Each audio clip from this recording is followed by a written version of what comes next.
Hello everyone, welcome back to my YouTube channel interactive biology.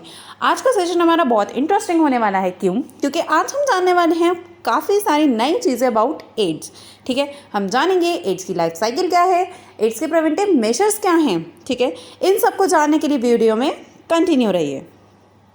So now let's talk about AIDS. AIDS की full form क्या है? AIDS की full form है acquired immunodeficiency syndrome. ये सबसे पहले कहाँ रिपोर्टेड हुआ था? ये रिपोर्टेड हुआ था यूएसए में 1981 में। अब एड्स किसकी वजह से होता है? एड्स एक वायरस की वजह से होता है जिसका नाम है HIV, ह्यूमन इम्यूनोडेफिशिएंसी वायरस। ये है HIV वायरस।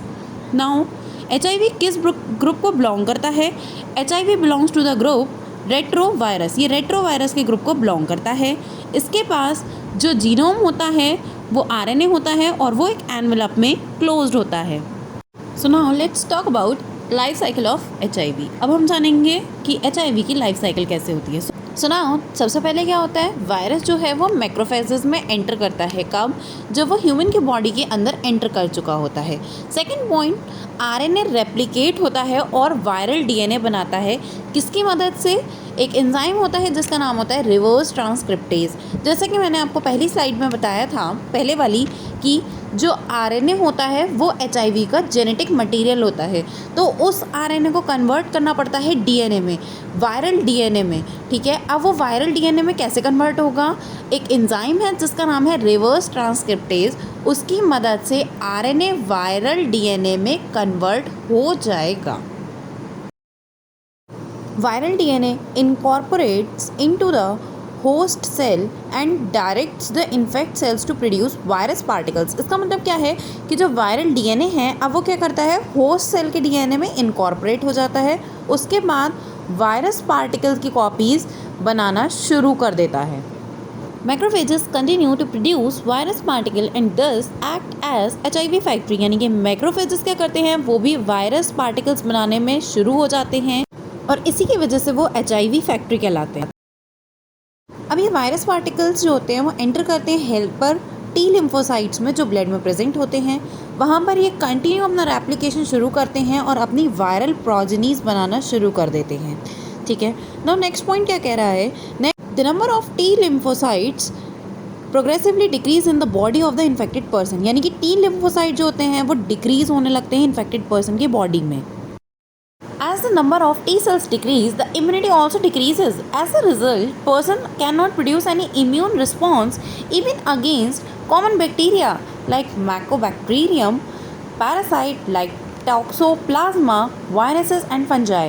यानी कि इसका मतलब क्या है? इसका मतलब ये है कि जैसे ही T सेल्स में डिक्रीज़ आना शुरू होता है वैसे ही उस पर्सन की इम्यूनिटी भी डिक्रीज़ होने लगती है और इतनी ज़्यादा डिक्रीज़ हो जाती है कि वो पर्सन जो है वो कॉमन बैक्टीरिया के अगेंस्ट भी इम्यून रिस्पॉन्सेज नहीं दे पाता है।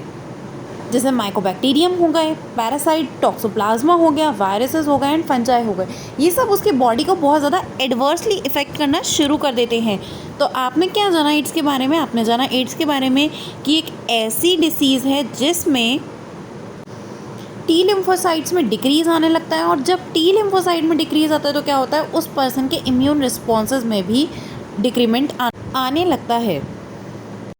सुनाओ, ये है आपकी बुक का डायग्राम जिसमें रिप्रेजेंट हो रखी है लाइफ साइकिल ऑफ HIV। ठीक है, इसमें सबसे पहले क्या है? रेट्रोवायरस है। रेट्रोवायरस देखिए ऊपर की तरफ। अब ये क्या करता है? नॉर्मल सेल को इन्फेक्ट करता है। ठीक है, अब वो नॉर्मल सेल जो है वो कहाँ जाता है? एनिमल सेल के अंदर जाता है जिसके पास वायरल RNA होता है।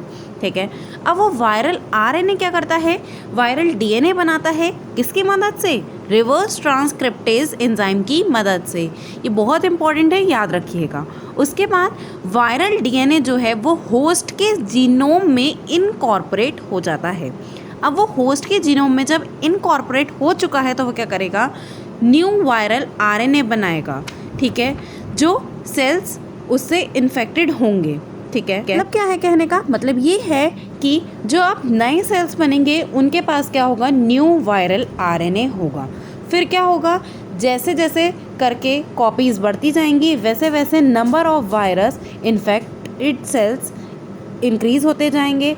अब वो सेल्स क्या करेंगे? दूसरे सेल्स को इन्फेक्टेड करना शुरू कर देंगे। और जैसे जैसे इन्फेक्टेड सेल इंक्रीज़ होते जाएंगे वैसे वैसे क्या होगा, उस पर्सन की इम्यूनिटी डिक्रीज़ होती चली जाएगी। ठीक है, तो ये थी life cycle of HIV। So now let's talk about the transmission of AIDS. अब हम ये जानेंगे एड्स का ट्रांसमिशन कैसे होता है। First point, sexual contact with infected person. Infected person के साथ सेक्सुअल कांटेक्ट रखने से क्या होता है, एड्स हो जाता है। Now second point, transfusion of contaminated blood and blood products. ऐसे पर्सन के साथ ब्लड या ब्लड प्रोडक्ट्स का ट्रांसफ्यूजन करो तब भी एड्स हो जाता है। Now third point, sharing infected needles as an intravenous drug abusers। ऐसे पर्सन के साथ अगर आप इन्फेक्टेड निडल्स शेयर कर लेते हैं तब भी क्या होता है, एड्स हो जाता है। Now last point, infected mother to her child through placenta. मतलब कि चाइल्ड को भी हो जाता है प्लेसेंटा के through. So now let's talk about preventive measures. So first, National AIDS Control Organization (NACO) set up in 1991 and other NGOs educate people about AIDS। 1991 में NACO का सेटअप हुआ और फिर NGOs ने एडुकेट किया पीपल को about AIDS. NGOs की full form non governmental organisation.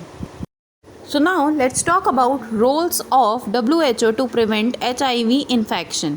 So first, ensure use of disposable syringes and needles. यानी कि उन्होंने क्या कहा, उन्होंने कहा कि ऐसी निडल्स और सिरिंजेस यूज़ करी जाएं जो डिस्पोजेबल हों। Second point, ensure keeping blood bank safe from HIV। यानी कि जो ब्लड बैंक में ब्लड हो वो HIV से सेफ हो, उन्होंने इसको भी इंश्योर करा। Now third point, free distribution of condoms. Condoms का फ्री डिस्ट्रीब्यूशन हुआ ताकि HIV को प्रिवेंट करा जा सके। Prevention of drug abuse, drug abuse से प्रिवेंशन करना बताया। Encourage regular checkups, regular checkup को इनकरेज करा। सो रही ना video interesting? Thanks for watching. So please like, share and subscribe my channel. Thank you very much.